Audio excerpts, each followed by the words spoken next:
Picture this. You're standing in front of someone important. Maybe it's a boss. Maybe it's a cute stranger. Or maybe just a barista waiting for your order. You know exactly what you want to say. You practiced it. It's right there in your head. But then you open your mouth. And what happens? Silence. Absolute, terrifying silence. The words just vanish like smoke. Oh, I know that feeling. It's the English freeze. It's like your brain just decided to hang a closed for business sign right when you needed it most. Exactly. Closed for business. Welcome back to Real English Voices, everyone. I'm Tom. And I'm Ria, and today we're tackling the single most frustrating thing about learning a language. We're talking about why your mind goes blank when you try to speak English, and more importantly, how to fix it. Yes, and we aren't just going to give you some textbook advice today. We are going to give you a survival kit. We have strategies, we have role plays, and we have some pretty embarrassing stories of our own to share. Oh, we definitely do. So if you have ever felt like a deer in headlights while trying to speak English, do not go anywhere. This episode is for you.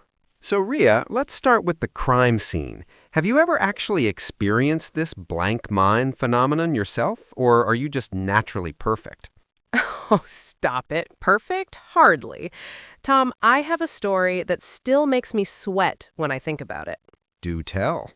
Okay, so rewind a few years. I was in Paris. Now, I had studied French in school. I knew my grammar. I knew my vocabulary. I felt ready. Okay, confident start. I like it. So I walked into this beautiful little bakery.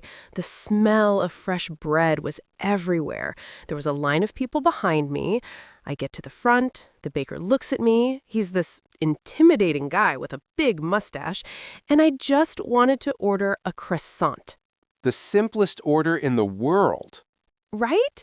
In my head, I was Shakespeare. But the moment he said bonjour, my brain deleted everything. I mean, everything. I couldn't remember the word for one. I couldn't remember please. I just stood there, mouth open, staring at him. Oh no, the pressure, the line behind you. It was awful. I ended up just pointing at the glass case like a toddler and saying, that one? Please? The baker looked at me like I was an alien. That is classic. But you know what? It proves a point. You knew the French word for croissant. You probably knew it perfectly 10 minutes before you walked in. Oh, absolutely. As soon as I walked out of the shop, the sentence popped into my head perfectly. Un croissant, s'il vous plaît. It was right there. Why does that happen, Tom? Why does our brain betray us like that? It feels like a betrayal, doesn't it? But actually, it's science. Think of your brain like an old computer. Okay, I'm picturing a big, dusty desktop from 1999. Exactly. When you're speaking your native language, you have all these programs running in the background on autopilot. Grammar, vocabulary, pronunciation, they don't take up much RAM or memory.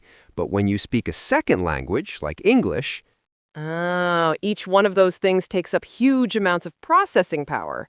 spot on. You're actively thinking about the verb tense. You're actively thinking about your accent. You're translating. That's a lot of apps open at once.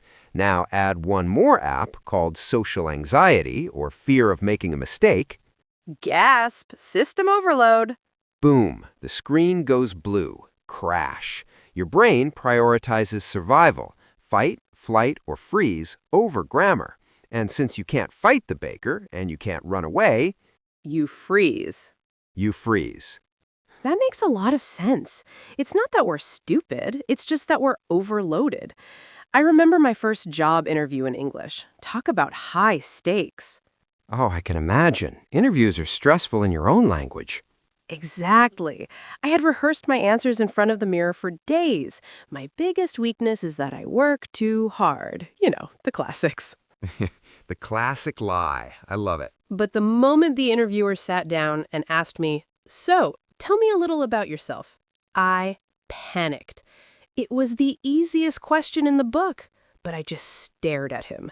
I felt the heat rising up my neck. I felt like a fraud. That is the imposter syndrome kicking in right there. So, what did you do? Did you run out of the room? I almost did, but then instinct took over. I just blurted out, "I'm so sorry. Could you repeat that? I want to make sure I understood the context." Whoa, that is smooth.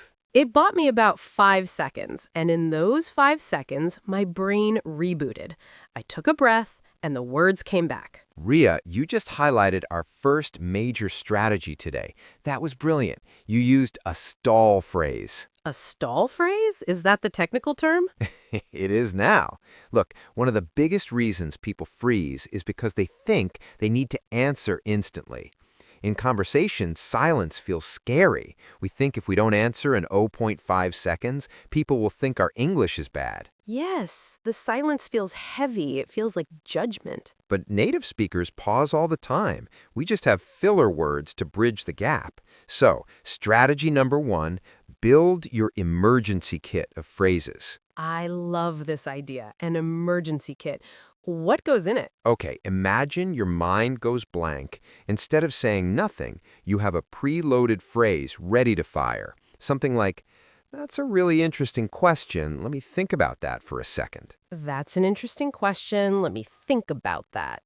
I like it. It sounds intelligent, not confused. Exactly. Or how about this one? "I'm not quite sure how to phrase this in English. Bear with me." Oh, that is honest. I like the honesty. It takes the pressure off immediately because you're admitting, hey, I'm translating right now. Right. Or even simpler, "It's on the tip of my tongue. Give me a moment." It's on the tip of my tongue. That is a classic native speaker phrase, too. We use that all the time, even when we just forget a name. So, listeners, here's your homework for this section. Don't just learn vocabulary words like apple and business. Learn 3 safety phrases. Memorize them until you can say them in your sleep. Okay, Tom, let's test this. I'm going to put you on the spot. I'm going to ask you a hard question, and you have to use a safety phrase. Ready? Oh boy. Okay, I'm ready. Rhea, explain the quantum mechanics of a black hole right now. Wow, Ria, that is a fascinating topic. Let me just take a moment to gather my thoughts on that. Clapping! Bravo! See, you sounded like a professor, not like someone who has no idea what a black hole is. Exactly. I bought myself time. Now, obviously, if I don't know the answer, I don't know the answer. But at least I didn't freeze. Okay, so strategy 1 is the emergency kit. What else have we got? Because sometimes the problem isn't just silence. It's that we're terrified of making mistakes. Right, the fear of judgment. This brings us to strategy number 2, low-stakes practice. Low stakes? You mean like gambling? Sort of. Think about it. If you only practice English when you're speaking to your boss or a native speaker, the stakes are high. If you mess up, you feel like you lose something: money, respect, dignity. That makes sense. It's like trying to learn how to play tennis at the Wimbledon final. Perfect analogy. You need to hit the ball against the wall first. You need to practice where it doesn't matter if you miss. So, what is the wall in English learning? Yourself and your pets. My cat, Luna? She's a terrible conversationalist. She just ignores me. That makes her the perfect conversationalist. She won't correct your grammar. Here's the technique. Narrate your life. Narrate your life? Like a documentary? Exactly. When you're alone in the house, speak out loud. Okay, I'm walking into the kitchen. I'm opening the fridge. Oh, look, we're out of milk. I need to go to the store. Skeptical, but intrigued. Doesn't that feel a little crazy? Maybe a little, but who cares? No one's watching. The physical act of moving your mouth and connecting your brain to your voice is a muscle. You need to exercise it when you aren't stressed. I actually used to do something similar when I was learning Spanish. I would do it in the shower. The shower, the classic concert hall. Yes, I would have full arguments with imaginary people in the shower. I would win every argument, by the way, but it really helped because I got used to the rhythm of the language without worrying about someone looking at me. That is key. Getting used to the sound of your own voice in English. Sometimes we freeze because we hear ourselves speak. It sounds foreign and we get spooked. So true. Okay, so talk to your cat, talk to yourself in the shower, narrate your breakfast. I am buttering the toast. The toast is golden brown. It is delicious. Okay, I like it. Low pressure, high volume. Now, let's level up. Strategy number 3. This is for when you are consuming content, like watching Netflix or listening to real English voices. It's called shadowing. Oh, shadowing is intense, but it works wonders. It really does. It's basically mimicry. You aren't just repeating words, you are becoming the person. You copy their speed, their emotion, their pauses, their intonation. I did this with Friends. Everyone loves Friends for learning English. I used to try to be Rachel. Did you really? Yes, if she said, "No, you can't do that," I would pause the video and say, "No, you can't do that." Exactly like her. And what that does is it bypasses the grammar brain. You aren't thinking, okay, subject, verb, negative auxiliary. You're just feeling the emotion of the phrase. It helps so much with muscle memory. It's like learning a song. You don't think about the notes of a song when you sing it, you just sing the melody. Exactly. So pick a character you like. Maybe it's a news anchor if you want to sound professional. Maybe it's a movie character. And just be their shadow. Walk like them. Talk like them. It's like acting class for English learners. Precisely. Now, Ria, I want to pivot to a different problem. Sometimes the mind goes blank not because of nerves, but because we genuinely forget a specific word. Ugh, the worst. You are in the middle of a great story and suddenly the word for umbrella is just gone. Poof. And what do most people do? They stop. They freeze. They start saying, for 10 seconds. And the awkwardness level goes through the roof. Right. So, strategy number 4 is focus on the message, not the word. We call this circumlocution. Circumlocution. Fancy word. It basically means talking around it, right? Yes, it is the art of describing what you mean when you don't have the label for it. It's like playing the game Taboo. Oh, I love Taboo. That game where you have to describe apple, but you can't say fruit or red. Exactly. Every English learner needs to be a master at Taboo. If you forget the word refrigerator, don't freeze. Say, the cold box in the kitchen where we put the milk. The machine that keeps food cold. Perfect. Does it sound a little funny? Maybe. Does the person understand you? 100%. And the conversation continues. I actually have a funny story about this. A friend of mine, Spanish speaker, was in London. He wanted to buy a lighter for his cigarette. He forgot the word lighter. Crucial word in that moment. So he went into a shop and said, "Excuse me, I need the fire click click." The fire click click. That is genius. And guess what? The clerk handed him a lighter immediately. No confusion. He communicated perfectly. That is the perfect example. Fire click click is not in the dictionary, but it is effective communication. So don't get hung up on precision. If you forget marketing director, say the boss who handles the ads.